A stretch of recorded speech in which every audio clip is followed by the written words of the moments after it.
This episode of the Cult Popture podcast was brought to you by our Patreon. If you want to tell us which films we should watch, get up to 2 extra exclusive podcasts a month, give us something to talk about in the post-credit scenes at the end of each episode, or even contribute to the discussion in the episode itself, then please consider joining the cult and donating at www.patreon.com/cultpopture.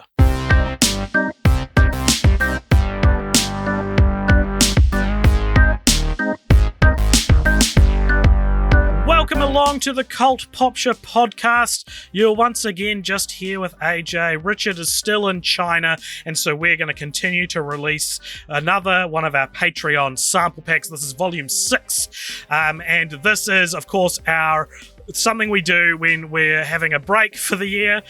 We go into our Patreon backlog, which has 2 exclusive podcasts on it, and we release a little sample so that you can all hear it and all be like, maybe I will join the Patreon over at patreon.com/cultpopture.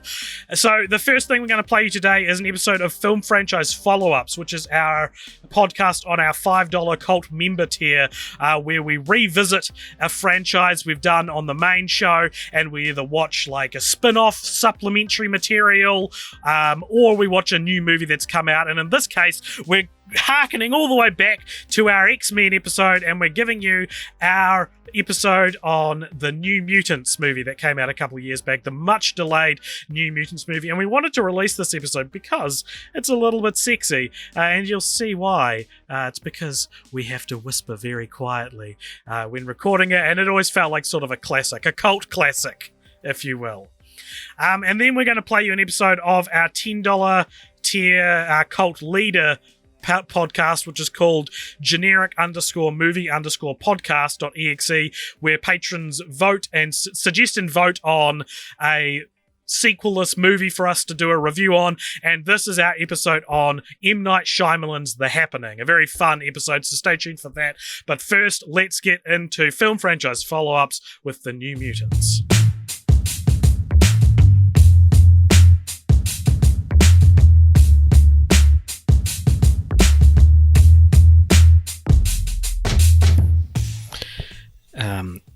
Hello everybody, and welcome to Film Franchise Follow-Ups After Dark.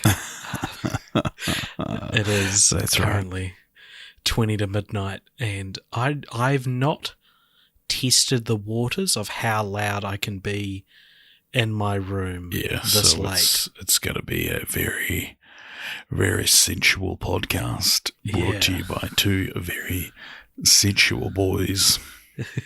But you know what? That's why you sign up to the Patreon, isn't it? There's this X-rated content. Have you got any X-rated things you want to get off your chest? No. Oh, baby. I've got some X-Men related things I want to get off my chest. Is that good? Yes. I think that's a good segue. Yeah, because this is Film Franchise Follow-Ups, and as you well know, being a member of our Patreon, if you're a new one, welcome. Thank you for joining. This is just one of the things we do, where we follow up a film franchise we'd previously covered. And so leading up to the release of Logan in 2017, we covered all 10 X-Men films there were at that time. But not long after that, we would get a new piece of X-Men media, which was the New Mutants trailer. And then it would take a full 3 years for the film to actually be released. 3 years. But do you know what? We've seen it. We've seen it. And look, I think, Richard, if I might, I think it's really funny that after it was delayed 100,000 times, that it finally got released in like the one point in cinema's nearly 200-year-long history. Where did you get 200 years from? When no one is going to the movies. 100 years. Cinema's over 100 years old. It's over 100 years. I wouldn't call it anywhere near 200 years old. How old is cinema? According to, when was Martin Scorsese born? So what 200 years ago. What is the New Mutants about? Well, so it's about sort of a institution for young mutants who are still learning their X-Men powers. Because, as we all know in the X-Men universe, the development of your mutational powers is a metaphor for what we go through in puberty in real life. And it's kind of, people who maybe haven't got their powers under control yet, so they're a little bit dangerous. Yeah. And the main sort of character, her mutant power is that she can summon a big bear. I don't know. Her name is Danny or Danielle Moonstar. Psyche or Mirage, as she was known in the comics. She can create illusions based on the fears and desires of other people. And one power that she does not have is the ability to act. Wow. Yeah, we're coming out pretty hard here. I've never done a podcast with this energy before. I've never done this. And doesn't New Mutants just feel like the right podcast to be sinking our teeth into like this? So this basically, like, at no point in the last 3 years with which we've been teased the release of this movie did we think it was going to be good. But if you watch our videos, in fact we made one recently, I've been a long time I've been saying at least they're doing something different, because it looked to be an X-Men horror movie which I could get behind. And then it dropped, and I was expecting maybe not good but not terrible. And it just got fucking trashed by everyone. Deservedly and so. Not just for being bad, like Anya Taylor-Joy's character is just racist, and there's no like point to it. And because going into it you think, oh, she's the bitch. But then you realise, oh, this is a team-up film and we're supposed to like everyone equally. Yeah. It's a team-up film where you get to know them the whole movie, and then in the end, they all get together to cooperate and use their powers.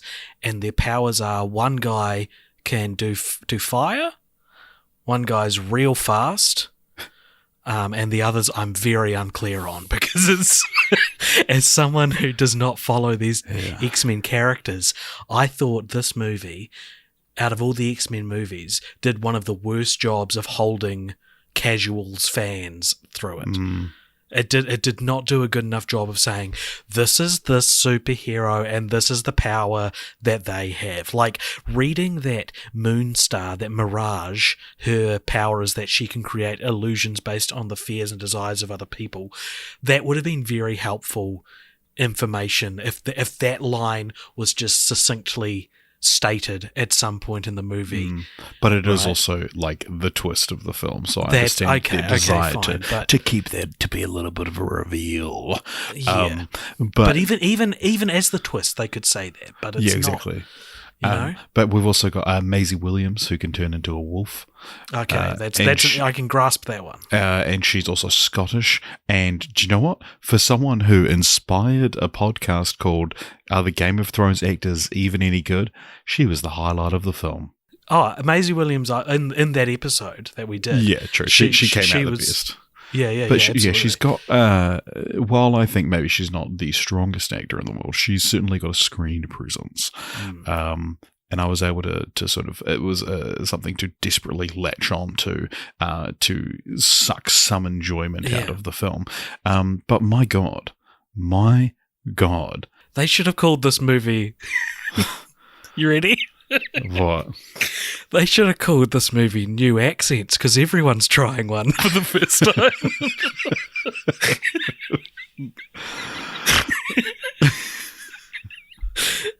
Because so Anya Taylor-Joy's doing a Russian accent? The kind of Russian accent you do with your mates when you've never heard a Russian person before. what's Charlie Heaton from Game of Thrones? He's doing a Tennessee accent, and he's like British as hell, I think. Oh, really? In real life, so his accent stuck out, I thought. Oh my god! And Maisie Williams was good as Rain Sinclair, but it took me 3 sentences to work out what her accent was. What she was trying to do. And granted, when after three sentences, I was like, okay, she's doing a good job. But as she started, I was like, is this American? What is this accent? But yeah. Continue, yeah. sorry. As I was about to say, just to reiterate, Danny Moonstar, the main character, the audience surrogate for this film, what an awful performance. One of the worst leading performances I've ever seen in a film. This is one of those, oh my god, you're trying to act movies, where you watch them have some kind of emotional outburst, and you go, oh my god, you were trying as hard as you could, weren't you?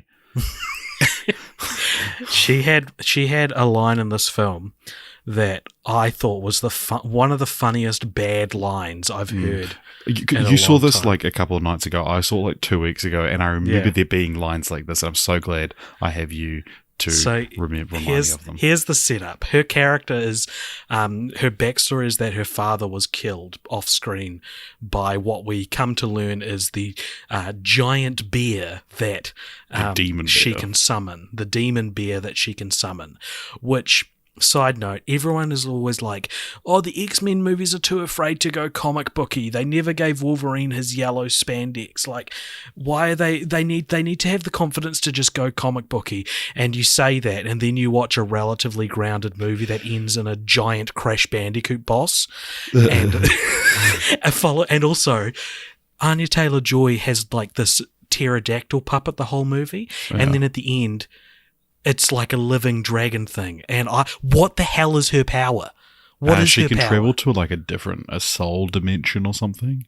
And that's she not has, like, a mutation. Soul sword. What? Yeah, I know, right? The X-Men movies always are like, because I'm annoyed because I think that it's cool to think of mutations and, you know, claws coming out of your hands is a mutation. Invulnerability is a mutation. But the ability to travel to other dimensions and make friends with little dragons is not a mutation. It's magic. You can say she's a witch or whatever. That's cool. Anyway, yes, this line.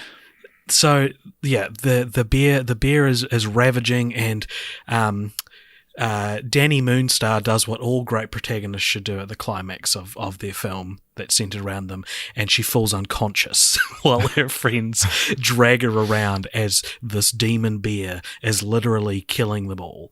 And in her like mind palace, Danny is like hiding in a tree because she can't wake up because she's too scared of the demon bear.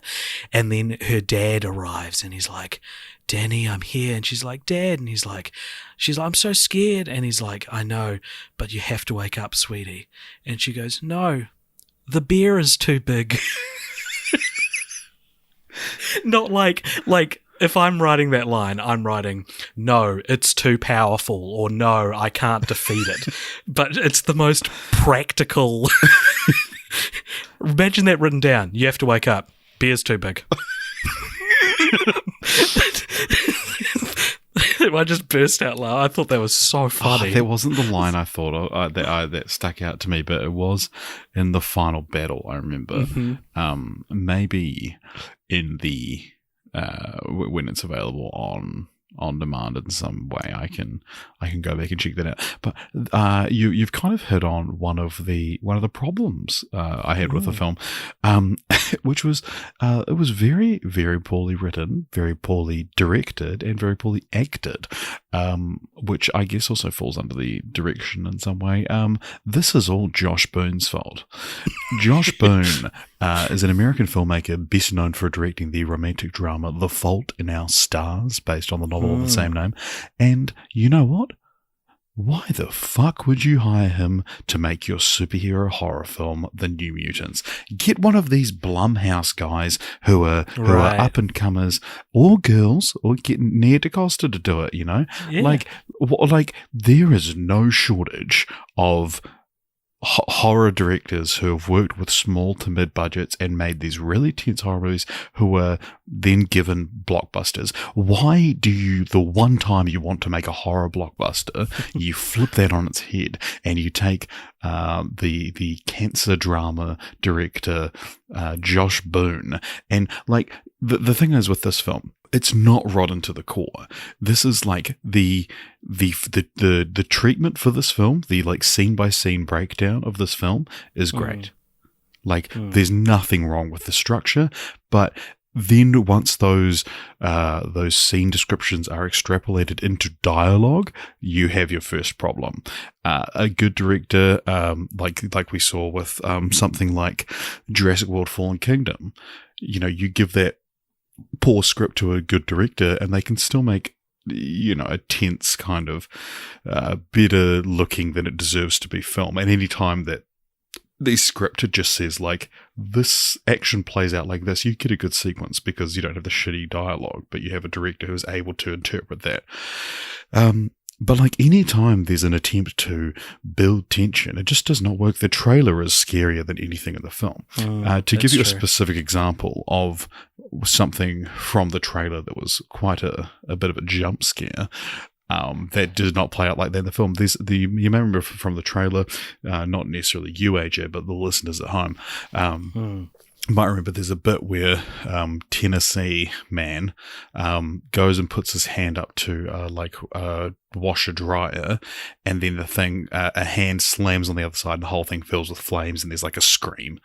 In the film, what happens is he looks at it and he goes, and he sort of slowly goes towards it. You don't feel the tension building, but I was like, I know there's a jump scare coming here because it's in the trailer.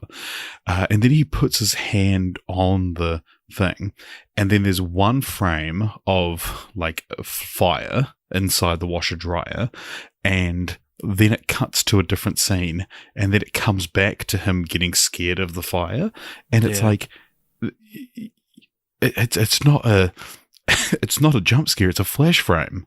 It's that's the kind of thing you remove when the film gets sent to quality control. It's not it's literally like someone watched a cut of this film and thought, that's too scary. How can we make this not scary? But like, because this film famously was not good enough 3 years ago. And then they scheduled reshoots. Everyone got too busy. They never did the reshoots. And then they said, no, I don't know what you're talking about. The film we're releasing in 2020 is the same film we were going to release in 2017. And it's like, yeah, because now you're owned by Disney and there's no incentive to make it better. Do you think there's a reverse Snyder Cut movement brewing? Where it's like, release the cut you were going to do? Yeah. But look, you say, why get Josh Boone when you've got all these horror directors? But Richard, this movie was shot so long ago that this entire new wave of horror and this indie, the kind of Academy-loving horror movies that are kind of bubbling to the surface now, they didn't really exist. This would have been shot in, 2016? Yeah, but still, you had like... a lot of these horror directors had already signed on to things. Like you think about Doctor Strange had Scott Derrickson, which came from horror. What's his face who does the Spider-Man films? What's his name? John Watts. He came from horror. Adam Wingard, who's doing Godzilla vs. Kong, which was announced ages ago. He did horror. David F. Sandberg, Shazam. Yeah, that's a good point. Like it seems to be the new thing. So you make like a good horror film, and then you get given a big budget. What I thought, there's a scene I liked in this movie. Oh yes. And in a better movie, I would have said it was a scene I loved.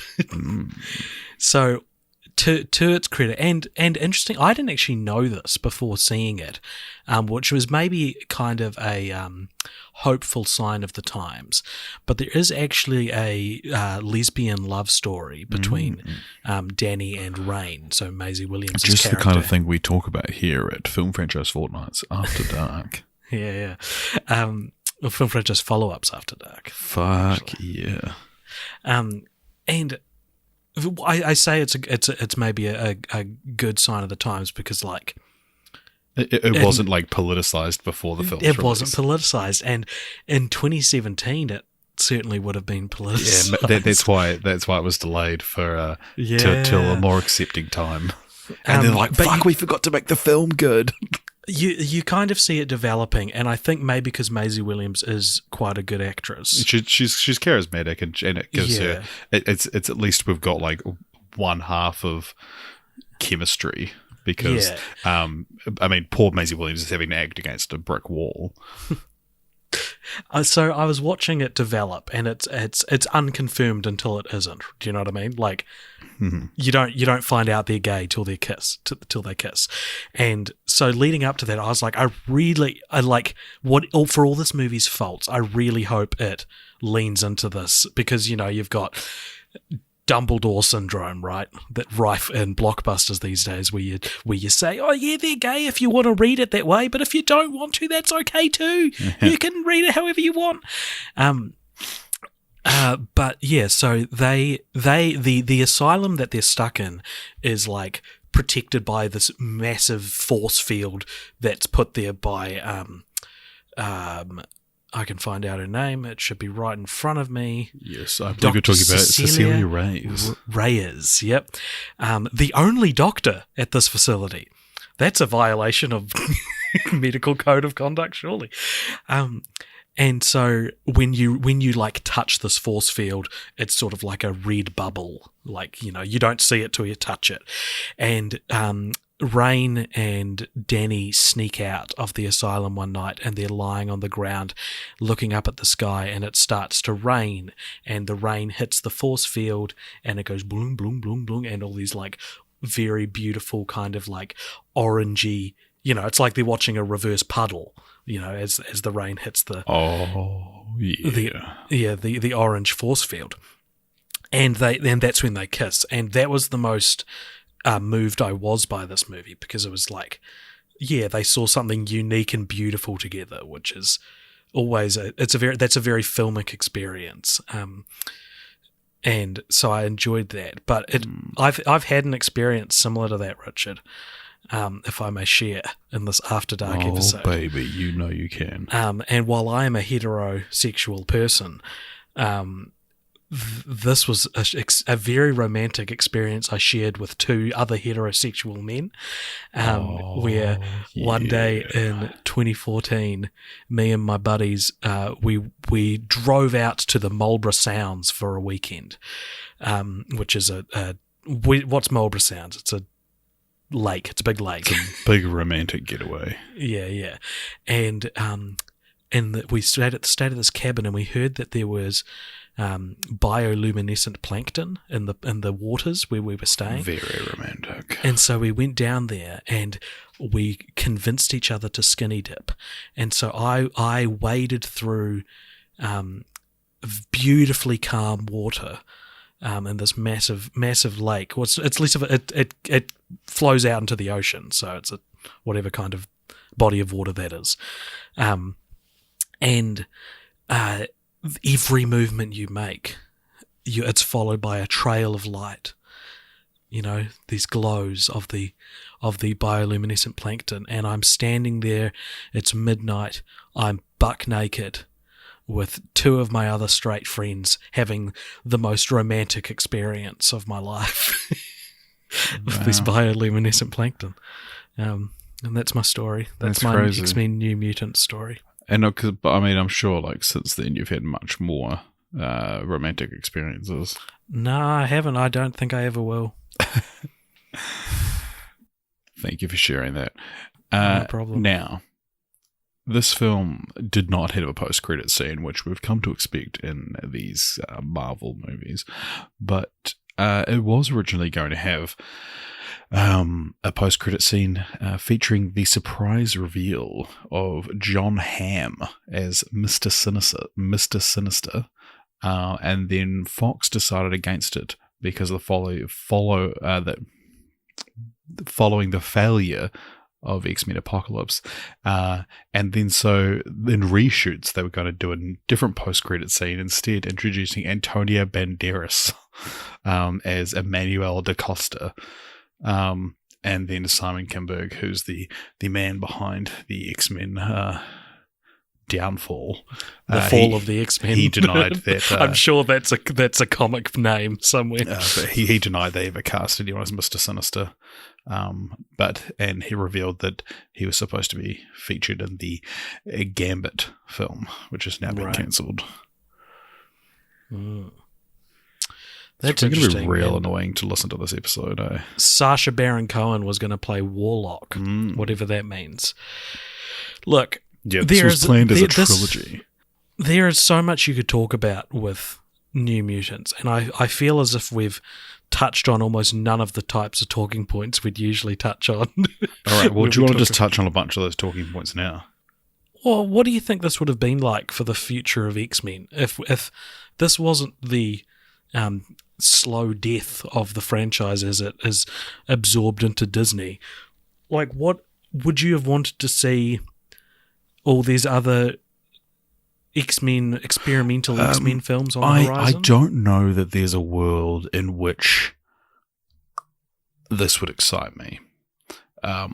Because, like, the idea of, like, a trilogy of X-Men horror films, which aren't connected to the MCU in any way, and they wouldn't feature any familiar characters, I think it would be, like, cool for the people who like them, but I mean, you should either, like, try to make, and apparently this is what they did after the success of It.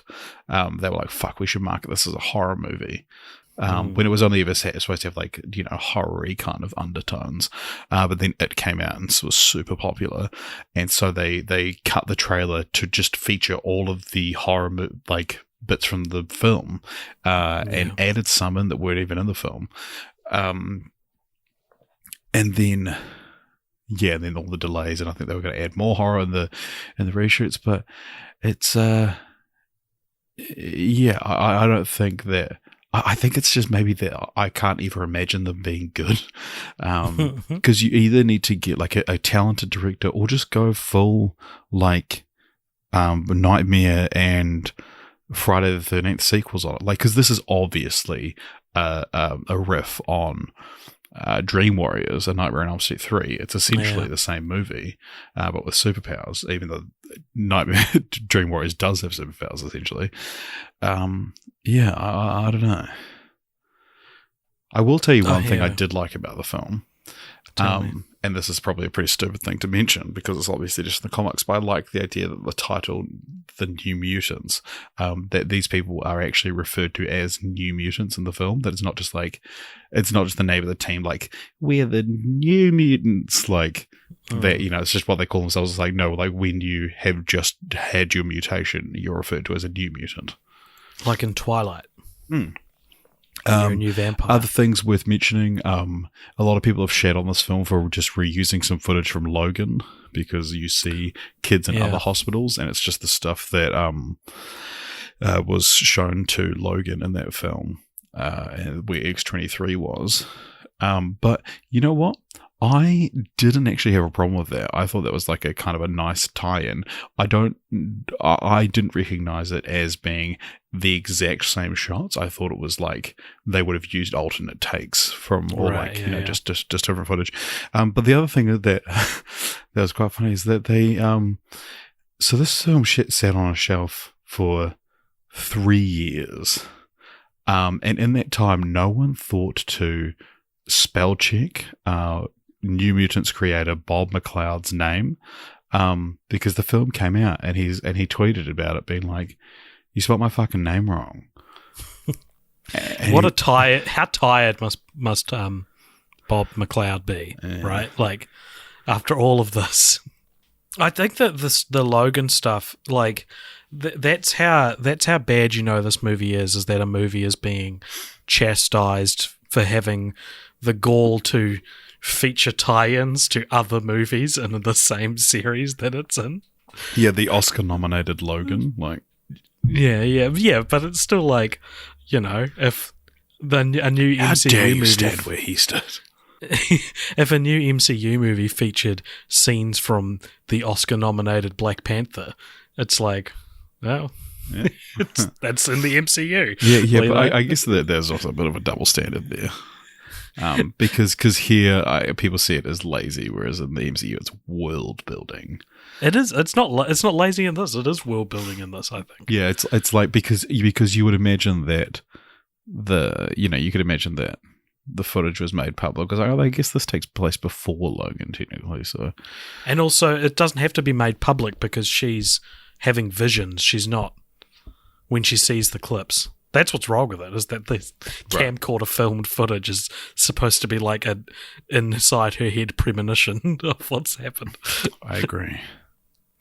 Well, hey, I'm very cold. I don't know if you knew this. It's been very cold in Christchurch today. First time in a long time it's been very cold. So I think I'm going to go have a shower and go to bed. Nice. And is this episode, are we going to get this out before midnight tomorrow? Yes.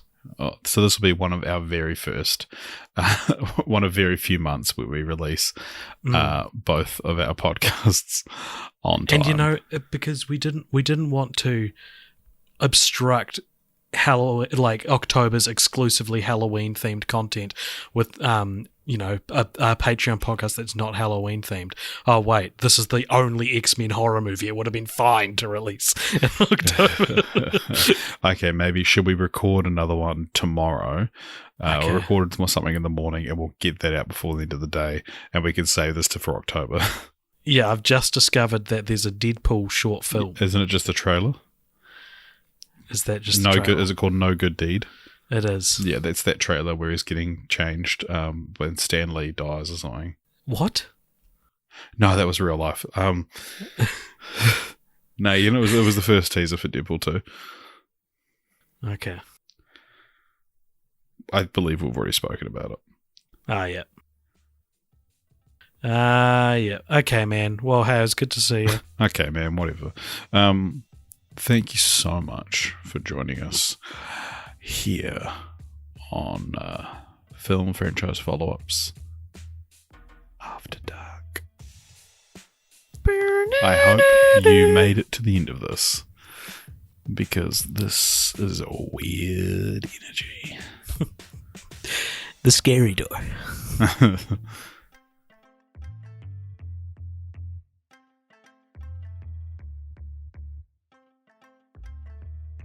All right, and that was Film Franchise Follow-Ups with our review of The New Mutants. Hope you enjoyed that. Again, that is our $5 tier over at patreon.com/cultpopture. So if you like that and you want to hear us talk about more supplementary or additional movies and franchises we've covered before, that's only $5 a month over at patreon.com/cultpopture. And now we're going to play you an episode of a generic movie podcast where we discuss M Night Shyamalan's The Happening.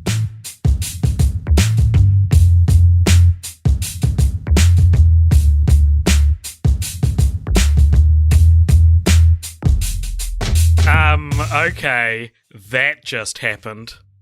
Oh, okay. This is happening. It's happening! Hey, Richard, can I ask you a question? Yeah. What's been happening? Oh, what's been happening with me? Happening phrases. Imagine if this movie was called The Haps. Oh, man, this is just an accident waiting to happen. I reckon this movie's called The Happening because he couldn't think of another title for it. I've always thought that it's just the title The Happening is just like...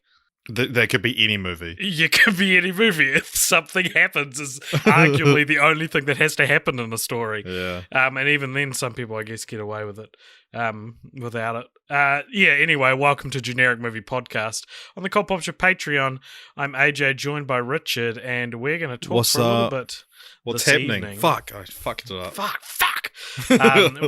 We're going to talk about the 2008 M Night Shyamalan apocalyptic thriller, The Happening, starring Mark Wahlberg, Zooey Deschanel, John Leguizamo, and Wikipedia says Betty Buckley, who I don't know who that is, but it does star Spencer Breslin. She's the old woman who thinks that she's going to be killed in her sleep. What? No! What? No. Oh my god. All right, so this movie... What happens? or anything or everything. the title. He came with the title first, actually, and worked back. So this film is about Mark Wahlberg is a Philadelphia high school science teacher. Perfect casting. And all of a sudden, in one day in New York City, in Central Park, people start committing mass suicide. And I do just want to stop there and say, like, if you're one of our more sensitive listeners, the unfortunate reality of this movie is that it's very funny, but it is also about suicide. So use your own judgment for how if you want to listen to this one or not. We won't obviously we won't make mean jokes in that regard, but the hilarity of the mass suicides comes from the kind of like the poor storytelling, and and this poor direction. But so essentially the titular happening is mass suicide. So there's something believed to be an airborne neurotoxin, bioterrorism. It causes people all over the northeastern United States to kill themselves. And then so that we have our little group of survivors, as with every apocalyptic film, which slowly gets smaller and smaller. And it's essentially looking for a safe haven until they just find a little cottage in the middle of nowhere, and then just the next morning, it just stops. Yeah, so it ends up being that it's from the plants. Yeah, which is interesting. So let's talk about this. So it's mentioned all throughout the film, and it's like heavily implied throughout the entire film that it's some kind of was like a spore. Let off by the plants. And I knew one of the things I knew about this film is that everyone hated the twist that it was the wind that did it. Everyone's like, that's the stupidest thing I've ever heard. The wind is killing people. Oh, they're trying to outrun the wind. And it's this big twist. And it's not really a twist. It's like it's information that's given to you throughout the film. And also it's not the wind doing it. Yeah. No, it's the plants. I think it's less of a twist. So, you never seen this before? Oh, I hadn't, no. Oh, wow, okay. I used to have a poster of this in my bedroom when I was a teenager because I was... I've talked a bit before about how much I love the movie Signs, which was a couple of movies before this, and right on the cusp of, like, how willing you're going to let yourself watch... How far you're willing to let yourself watch an M Night Shyamalan film for a lot of people, and so this is well off the deep end. I think.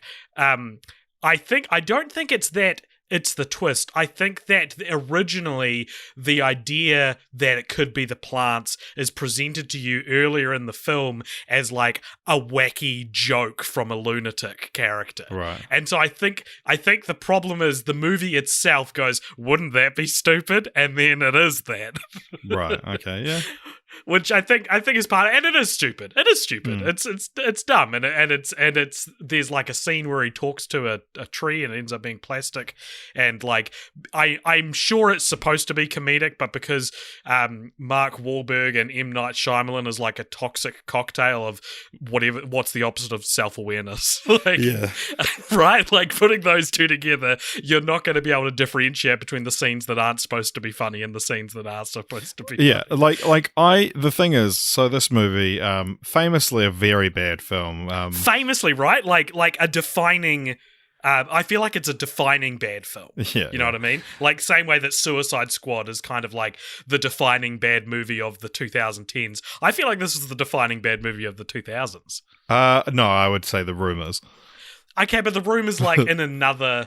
Yeah, but this is to me, it's on the same kind of level as The Room. Like this is a bad movie, but I had a blast watching it. What a joy watching this movie! And here's the thing about me: is I don't like watching bad movies. We watch so many that I enjoy good ones, and even people who are like there's a couple of cats in our Discord who are like, oh, we. Sorry, I shouldn't do a voice. I don't have a problem with them doing it. It's just they love bad movies and stuff, and it's like, that's cool, and I get it. I hate it, but there's something magic about the happening. It's that curve of minus 10 to 10 in terms of quality. Is that like, because I've always said that for me the worst thing a film can be is boring. I wasn't bored at all watching this film. Like you're waiting to see what happens and how like there wasn't a moment in this film where I barely looked at my phone. I was because it's just like you didn't want to miss anything because it's so funny. It's a comedy. Think the first half of the film is more entertaining than the second half. I actually think Shyamalan had 3/4 of a script and then got to that point and was like, they go to a couple of houses. Just doesn't know how to end it. Oh my god, yeah, it is so funny because of how bad the acting is. Mark Wahlberg, terrible in this film. Oh, yeah. Zoe Deschanel, terrible in this film. Yeah, she talks about in the film about not liking showing emotions. And it's like, yeah, that's why you're not a good actress. Oh my god, it's so funny, man. And like, so this is 17% on Rotten Tomatoes, and I rated it 1 star on Letterboxd, but I also liked it. And I think that's crucial, right? Yeah. Like, it's like, whether or not you like something is irrelevant from your star ranking. Yeah, like if you were at a party or like a get-together and someone's like, let's put on The Happening, you wouldn't be like, oh no, that movie's so bad. You'd be like, fuck yeah, everyone get around.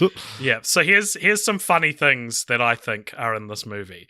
Right at the start, you see like an example of what's to come, right? Like you see two women sitting on a park bench, and one of which is Dakota Johnson. Who is she? Yeah, really? Oh, I didn't notice. She and she's the one, of course, who started to bring down the empire of Alan. Yes, I actually really like Dakota Johnson, despite I don't think I've really seen a role that of hers that I've particularly enjoyed. I just think she's cool. Anyway. Wait, maybe it wasn't. She's not on Wikipedia. Let me have a look. I swear it was her. There's a girl I recognized next to her. Oh, she didn't start her acting career until The Social Network. Who the fuck was it then? What the hell? It's definitely a recognizable actress who I no longer couldn't place. So it's not Dakota Johnson. I'm going to pull it up while you talk. Yeah, okay. So what I found funny about this scene is that it's supposed to show you what happens. So there's two girls, one of them's talking normally, and then all of a sudden the other one starts repeating that she can't find her place in her book. And the normal one looks around, sees everyone's frozen, and then you get the shot where the one that's lost her mind pulls out her hairpin and stabs it into her neck. And it's filmed so that you see the crazy girl in the foreground and the yet to go crazy girl in the background of the shot. And the crazy girl stabs herself in the neck, the side facing the camera, so that the normal girl doesn't see it.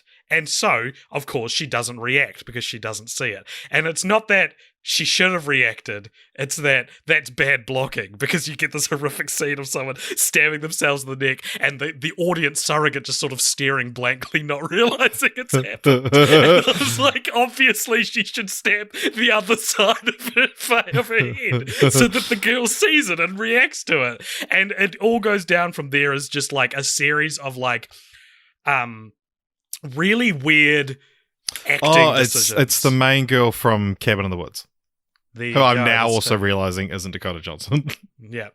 And it's just a bunch of not poor acting decisions. It's more like they filmed a bunch of different ways to do things and then stitched in the edit booth was like incongruent reaction shots to different things. Like there's one part where they're on the run, the main character's on the run, and there's like the crazy guy who first brings up that it could be plants, and there's this real weird scene where he's like, we're gonna go stop at a house and pick up some stuff for hot dogs. Do you like hot dogs? And Mark Ruffalo sort of like looks around. No, Mark Wahlberg, sorry. Mark Wahlberg looks around sort of like he didn't hear him and just sort of like shakes his head. And then he looks at Zoe Deschanel and goes, do you like hot dogs? And it cuts to a close-up of Zoe Deschanel, right? So it's a new take, potentially a new performance, right? And she sort of laughs and shakes her head politely as if you would to someone being like, asking you a sarcastic question and you're just being like, haha, no thank you. But it's so weird. It's such a weird reaction. But then he, to M. Night's credit, he is eating hot dogs in the next scene. That's true. That is but true. Yeah, there's like this thing, because the one of the main kind of big conflicts in the film is that Zoe Deschanel's character had tiramisu with someone else. Do you know? And you hear the voice briefly, and that's M Night Shyamalan's voice. So that's his cameo in this one. And she's like guilt-ridden, and then they're worried they're going to die, and she says, "I have to tell you, I I had dessert with this guy from work, and I told you I was working late, but I wasn't. I was getting dessert." And he goes, "You lied to me." You lied to me. Yeah, it's so great because it's the type of conflict that would drive like an episode of Bob's Burgers, but it's obviously like placed in because they didn't want to have her full on cheat on him, right? Yeah, but it's supposed to be like a relationship reconciling, but they don't want to. Well, no, so they have that moment, and then a couple of scenes later, Mark Wahlberg's character reveals, "I was in the drugstore, and and there was this cute girl, and I almost bought some chapstick." Or what was it? Cough syrup. I almost bought some cough syrup. It was $6. Superfluous cough syrup. I almost bought it. And it's like, and that's actually that's actually the dialogue from the scene. Yeah. But and then she's like, "Are you joking?" And he goes, "Yeah." and then that's it. And then the argument is resolved. I like, and we've talked, I don't know if we've talked about this on pod, we've certainly talked about it in our friendship. Like, if a character cheats on their partner, it has to be under very specific circumstances for me to not opt out of the film entirely. Yeah. Like, if a main character, like, I don't know, just it's a very like millennials trying to work out life, like that genre of Netflix show. It's in all of them. Yeah, and I think it ruins characters. But in this case, it's like she kind of needed to cheat on him a little bit more than just what she did, right? She needs to like have had feelings or thought she had feelings for him, so they went out for dessert. Like, like honestly, if I was told Jess is like, "Oh, I went out for dessert with a girl from work," she'd be like, "Okay, well, like, did you bring me any home?" Like, oh my god, it's so good. And there's a part where John Leguizamo, he decides he has to go find his wife in Princeton, which is the opposite direction of where they're going, and he leaves his daughter with Wahlberg and Deschanel because he's like, you know, she'll be safer with you. And he's like, "Please, you've got to take her." And he's like pleading with them, and he's, "I've got to go." And then Zoe Deschanel like reaches out to grab the girl's hand, and John Leguizamo goes, "Don't grab my daughter's hand unless you're prepared to, unless you mean it." And it's like, you're the one offering, bro.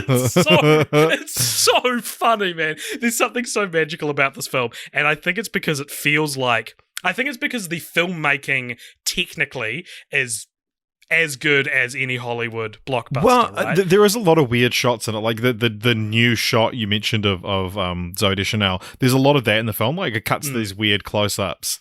Sure, okay, so maybe the editing isn't, but like, it's filmed with fine lighting. It stars actors. Yeah. But it feels like it was written by an 11-year-old. Like, and specifically an 11-year-old, not a 15-year-old. It's not edgy enough. An 11-year-old who doesn't understand stories. It's very like Birdemic, shock and terror. Yeah. It's like a high-budget Birdemic. And I think that's so special, and that is the same reason I like The Room, is because it's fascinating. It's someone who was able to who had the money to make their passion project, but they knew nothing. They shouldn't have. The thing about The Room, and that a lot of people, you know, something like Legally Blondes doesn't make that same kind of. It's just as fucking bad, but it's they're not trying as hard. And that's the thing about about, you can imagine M Night Shyamalan reading his final, like finishing his script and being like, "Fuck, this might be my masterpiece. Like, this is going to be a tense thriller. I'm going to get some really nerdy science guy to play the science teacher." A Michael J. Fox type, like a yeah. No, absolutely. And I think like, these days, The Last Airbender is what you talk about when you talk about M. Night Shyamalan's darkest days. But I think The Happening is somewhat of an overlooked piece of dog shit in his filmography these days. And maybe it's because it does have that fun to it that you don't get. But, like, it's because when I was trying to think, like, who wrote the, you know, what does it feel like it's written this, and I landed on like 10 to 11, right? Because if this was 15, it'd be a 15-year-old wrote this, it'd be way more sexy and edgy, I think, and try to be about something more, where this is more like, because I'm a film tutor, right, so I'm constantly punching up students' scripts, right, you know what I mean? Yeah. I'm constantly being like, you could do this to change this so that this has more resonance, but some ideas are just rotten, so I'm adding bookends to a bad story, but now it's a bad story with bookends, and that's what this feels like, is that it's a bad idea, and someone a little bit more capable went through it and went, okay, well, you could make it a climate change allegory, you could put a little bit of that in there. You could have the honeybees disappear. Yeah, exactly. You could reference how some things are just acts of nature at the start. This is literally a note I would give a student if they gave me the script for The Happening. I'd say, mention at the start that sometimes nature can't be explained. Yeah. Right, because, and then at the end it comes back, and it's almost it's echoes of... It's a bookend in a shitty movie. Yeah. Well, it's echoes of Walter White and Breaking Bad talking about growth and decay, It's like that sort of thing, right? Yeah. And so, it's the situation where it's like, it feels like there's a dumber version of The Happening, and then someone slightly older combed through it and added a touch more maturity and was like, all right, you make this character's... they have a rocky relationship, and then they gave them the note the character should have the rocky relationship, and then the 11-year-old went back and wrote these gaudy expositional dialogue scenes with Zooey Deschanel's like, I can't do this, I have trouble showing my emotions. It's like, no, not like that. Show, don't tell. And so I think this is such a fascinating and fun movie because of that. And I could go on and on about different examples of similar things happening. I do have a fun piece of trivia about this film that is very specific to me. Okay. Would you like to hear it? Yes. Okay, so in the scene, it's somewhat of a famous scene in the film. It's right before... there's sort of two groups of people walking through a field, and there's like a group maybe 100 meters behind another group walking through a field, and then whatever the plants are doing, whatever the wind is doing, it gets the group behind but not the group in front. Yeah. Am I explaining clearly enough? And so the group behind all start killing themselves while the group in front can't do anything, and it's famous because because people for some reason are asking Mark Wahlberg what to do, and he's like, just give me a second, why can't someone just give me a goddamn second? And it's just oh my god, it's such a funny reaction to leadership, to being like a reluctant leader. People are dying and you're like, just give me a second. But earlier in that scene, the way it kicks off is that there's a soldier in between the two groups, and he stops and suddenly starts like saying, my rifle is my friend, sort of thing, and kills himself. But one of the extras in the background, so one of the survivors in the crowd, is actually Greg Jehanian, who is the bassist for a little band called Me Without You, which is my favourite band. You see him in one shot, and canonically he dies. Yeah. And I remember it was posted to the Me Without You subreddit once, being like, haha, Greg is in the background of The Happening, and it is him. It's clearly him, and it's so funny to see that. And like that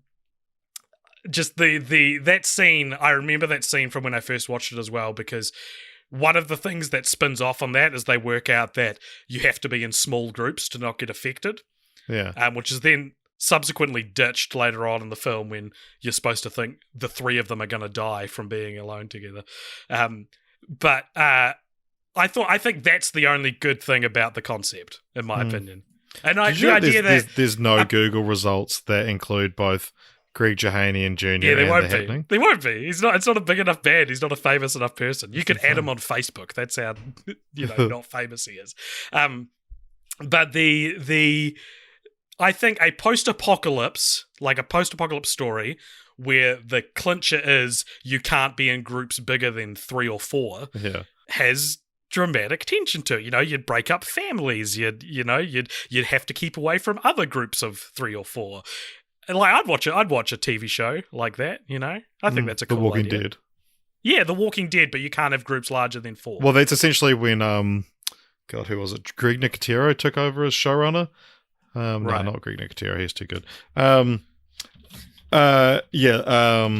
it was like, okay, we've got this massive cast. let's just split them up into groups of 3 or 4, and then so each episode ends on a cliffhanger, but you don't see that group again for like 6 episodes. Right. I don't know if I'd want that. I'd want it to like focus on one group, and maybe it's like a family that had to split into 2 because they had 6 members, something like that. But yeah, I don't know. I think what do you have any more thoughts to give us on The Happening? Well, Dude, Where's My Sequel? Oh, of course, yes. Well, that's mine. I just gave you mine. Nice. Mine is called Le Happening. Because the film ends in France. It would be called Le Happening. You changed the word "the" instead of the word "happening." And that's your sequel, Le Happening. Yeah. Shall we see what English to French into text? The Happening. L'envers. Wait. L'événement. Actually, let's go on The Happening IMDb page, and it says like what it's known as in other countries. I feel like this could have good alternate titles. I can't find it. Also known as We've Sensed It. Oh, this is the tagline for this film. Do you remember this? Because this was after The Sixth Sense and Signs, The Village. Oh, no, it was too. We've sensed it. We've seen the signs. Now it's happening. And this very much is like, this feels like Signs too in a lot of ways. It feels like he was interested in a lot of the themes of Signs and tried to replicate that. Yeah. To not a very good effect. But hey, man. Some interesting stuff from the Wikipedia page, just scrolling down. It was originally called The Green Effect, and no one wanted to buy it. And he rewrote it. God, this is a rewrite. We've got some critic reviews here.